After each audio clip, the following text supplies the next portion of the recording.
বলাই। মানুষের জীবনটা পৃথিবীর নানা জীবের ইতিহাসের নানা পরিচ্ছেদের উপসংহারে এমন একটা কথা আছে। লোকালয়ে মানুষের মধ্যে আমরা নানা জীবজন্তুর প্রচ্ছন্ন পরিচয় পেয়ে থাকি, সে কথা জানা। বস্তুত আমরা মানুষ বলি সেই পদার্থকে যেটা আমাদের ভিতরকার সব জীবজন্তুকে মিলিয়ে এক করে নিয়েছে। আমাদের বাঘ গরুকে এক খোঁয়ারে দিয়েছে পুরে, অহিনকুলকে এক খাঁচায় ধরে রেখেছে। যেমন রাগিনী বলি তাকে, যা আপনার ভিতরকার সমুদয় সারেগামাগুলোকে সঙ্গীত করে তোলে। তারপর থেকে তাদের আর গোলমাল করবার সাধ্য থাকে না। কিন্তু সঙ্গীতের ভিতরে এক একটি সুর অন্য সকল সুরকে ছাড়িয়ে বিশেষ হয়ে ওঠে। কোনোটাতে মধ্যম, কোনোটাতে কোমল গান্ধার, কোনোটাতে পঞ্চম। আমার ভাইপো বলাই তার প্রকৃতিতে কেমন করে গাছপালার মূল সুরগুলি হয়েছে প্রবল। ছেলেবেলা থেকে চুপচাপ চেয়ে চেয়ে দেখাই তার অভ্যাস, নড়ে চড়ে বেড়ানো নয়। পূব দিকের আকাশে কালো মেঘ স্তরে স্তরে স্তম্ভিত হয়ে দাঁড়ায়। ওর সমস্ত মনটাতে ভিজে হাওয়া যেন শ্রাবণ অরণ্যের গন্ধ নিয়ে ঘনিয়ে ওঠে। ঝমঝম করে বৃষ্টি পড়ে, ওর সমস্ত গা যেন শুনতে পায় সেই বৃষ্টির শব্দ। ছাদের উপর বিকেল বেলাকার রোদ্দুর পড়ে আসে, গা খুলে বেড়ায়, সমস্ত আকাশ থেকে যেন কি একটা সংগ্রহ করে নেয়। মাঘের শেষে আমের বোল ধরে, তার একটা নিবিড় আনন্দ জেগে ওঠে ওর রক্তের মধ্যে, একটা কিসের অব্যক্ত স্মৃতিতে। ফাল্গুনে পুষ্পিত শালবনের মতোই ওর অন্তর প্রকৃতিটা চারদিকে বিস্তৃত হয়ে ওঠে, ভরে ওঠে, তাতে একটা ঘন রং লাগে। তখন ওর একলা বসে বসে আপন মনে কথা কইতে ইচ্ছে করে। যা কিছু গল্প শুনেছে সব নিয়ে জোড়া তাড়া দিয়ে। অতি পুরনো বটের কোটরে বাসা বেঁধে আছে যে একজোড়া অতি পুরনো পাখি, ব্যঙ্গমা ব্যঙ্গমী, তাদের গল্প। ওই ডেবা ডেবা চোখ মেলে সর্বদা তাকিয়ে থাকা ছেলেটা বেশি কথা কইতে পারে না, তাই ওকে মনে মনে অনেক বেশি ভাবতে হয়। ওকে একবার পাহাড়ে নিয়ে গিয়েছিলুম। আমাদের বাড়ির সামনে ঘন সবুজ ঘাস পাহাড়ের ঢাল বেয়ে নিচে পর্যন্ত নেমে গিয়েছে। সেইটে দেখে ওর মন ভারী খুশি হয়ে ওঠে। ঘাসের আস্তরণটা একটা স্থির পদার্থ তা ওর মনে হয় না। ওর বোধ হয় যেন ওই ঘাসের পুঞ্জ একটা গড়িয়ে চলা খেলা, কেবলই গড়াচ্ছে।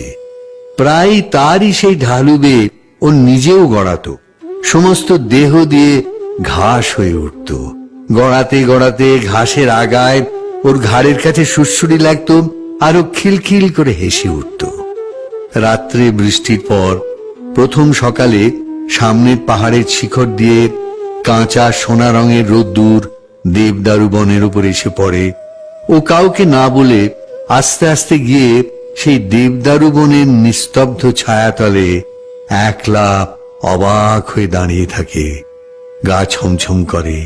এইসব প্রকাণ্ড গাছের ভিতরকার মানুষকে ও যেন দেখতে পায়।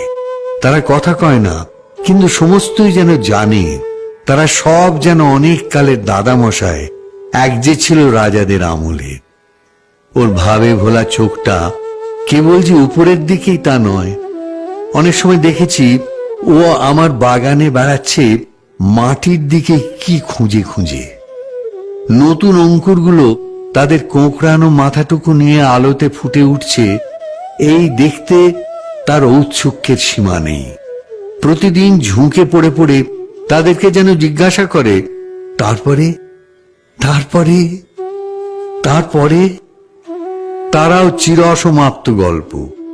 সদ্য গজিয়ে ওঠা কচি কচি পাতা, তাদের সঙ্গে ওর কি যে একটা বয়স্য ভাব, তা ও কেমন করে প্রকাশ করবে? তারা ওকে কি একটা প্রশ্ন জিজ্ঞাসা করবার জন্য আঁকুপাকু করে। হয়তো বলে, তোমার নাম কি? হয়তো বলে, তোমার মা কোথায় গেল? বলাই মনে মনে উত্তর করে, আমার মা তো নেই। কেউ গাছের ফুল তোলে, এইটা ওর বড় বাজে। আর কারো কাছে ওর এই সংকোচের কোনো মানে নেই। এটাও সে বুঝেছে। এই জন্যে ব্যথাটা লুকোতে চেষ্টা করে। ওর বয়সের ছেলেগুলো গাছে ঢিল মেরে মেরে আমলকি পারে, ও কিছু বলতে পারে না, সেখান থেকে মুখ ফিরিয়ে চলে যায়। ওর সঙ্গীরা ওকে খ্যাপাবার জন্য বাগানের ভেতর দিয়ে চলতে চলতে ছড়ি দিয়ে দুপাশের গাছগুলোকে মারতে মারতে চলে। ফস করে বকুল গাছের একটা ডাল ভেঙে নেয়। ওর কাঁদতে লজ্জা করে, পাছে সেটাকে কেউ পাগলামি মনে করে। ওর সবচেয়ে বিপদের দিন যেদিন ঘাসিয়ারা ঘাস কাটতে আসে, কেননা ঘাসের ভিতরে ভিতরে ও প্রত্যহ দেখে দেখে বেরিয়েছে এতটুকুটুকু লতা, বেগনি হলদে নামহারা ফুল, অতি ছোট ছোট, মাঝে মাঝে কুন্টিকারি গাছ, তার নীল নীল ফুলের বুকের মাঝখানটিতে ছোট্ট একটুখানি সোনার ফোঁটা। বেড়ার কাছে কাছে কোথাও বা কালমেঘের লতা, কোথাও বা অনন্তমূল, পাখিতে খাওয়া নিম ফলের বিচি পড়ে ছোট ছোট চারা বেরিয়েছে। কি সুন্দর তার পাতা, সমস্তই নিষ্ঠুর নিড়ুনি দিয়ে নিড়িয়ে ফেলা হয়। তারা বাগানের শৌখিন গাছ নয়, তাদের নালিশ শুনবার কেউ নেই। এক একদিন ওর কাকির কোলে এসে বসে তার গলা জড়িয়ে বলে, ওই ঘাসিয়ারাকে বলো না আমার ওই গাছগুলো যেন না কাটে। কাকি বলে, বলাই কি যে পাগলের মতো বকিস, ও যে সব জঙ্গল, সাপ না করলে চলবে কেন? বলাই অনেকদিন থেকে বুঝতে পেরেছিল কতগুলো ব্যথা আছে যা সম্পূর্ণ ওর একলারই। ওর চারিদিকের লোকের মধ্যে তার কোনো সাড়া নেই। এই ছেলের আসল বয়স সেই কোটি বৎসর আগেকার দিনে, যেদিন সমুদ্রের গর্ভ থেকে নতুন জাগা পঙ্কস্তরের মধ্যে পৃথিবীর ভাবী অরণ্য আপনার জন্মের প্রথম ক্রন্দন উঠিয়েছে। সেদিন পশু নেই, পাখি নেই, জীবনের কলরব নেই, চারদিকে পাথর আর পাঁক আর জল। কালের পথে সমস্ত জীবের অগ্রগামী গাছ সূর্যের দিকে জোড়হাত তুলে বলেছে, আমি থাকব, আমি বাঁচব, আমি চিরপথিক, মৃত্যুর পর মৃত্যুর মধ্যে দিয়ে অন্তহীন প্রাণের বিকাশ তীর্থে যাত্রা করব, রৌদ্রে বাদলে দিন রাত্রে।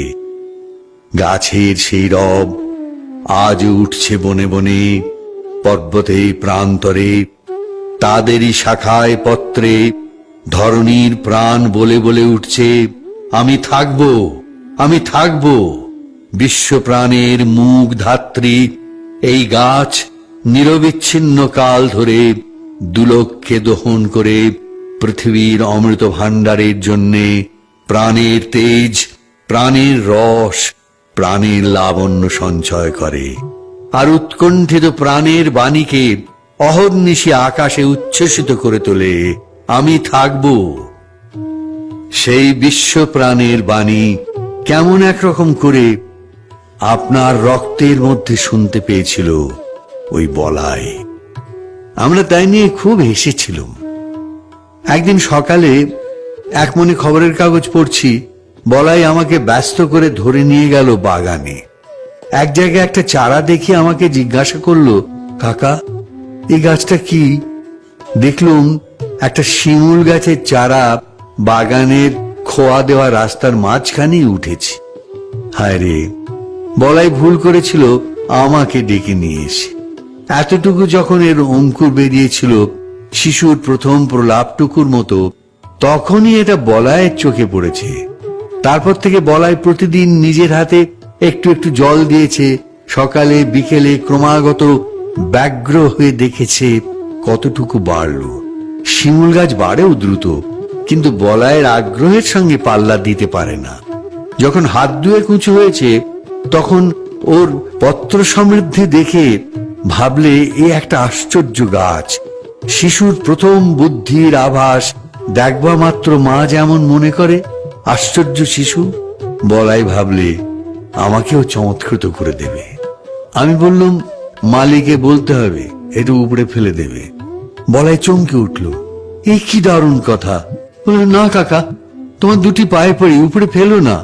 আমি বললাম, কি যে বলিস তা ঠিক নেই, একেবারে রাস্তার মাঝখানে উঠেছে।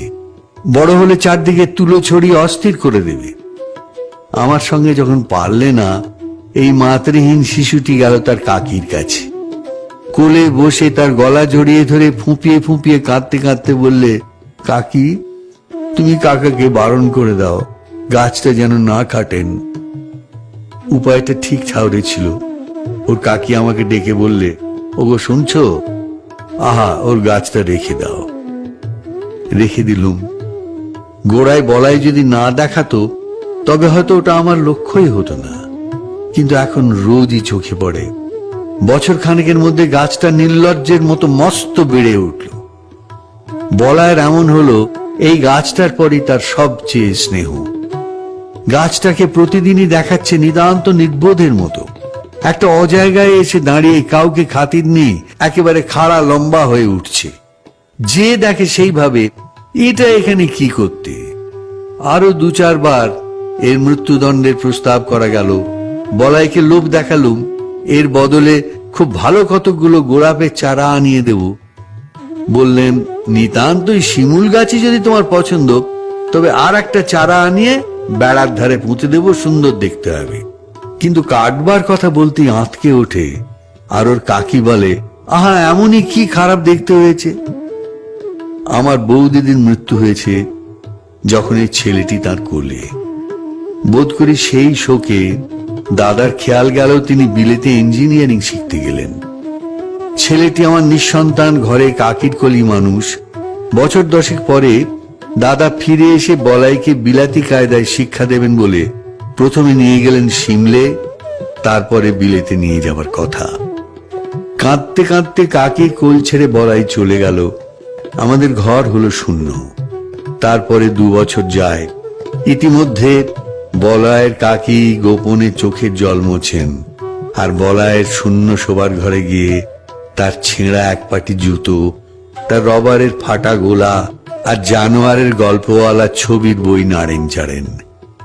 এতদিনে এইসব চিহ্নকে ছাড়িয়ে গিয়ে বলাই অনেক বড় হয়ে উঠেছে, এই কথা বসে বসে চিন্তা করেন।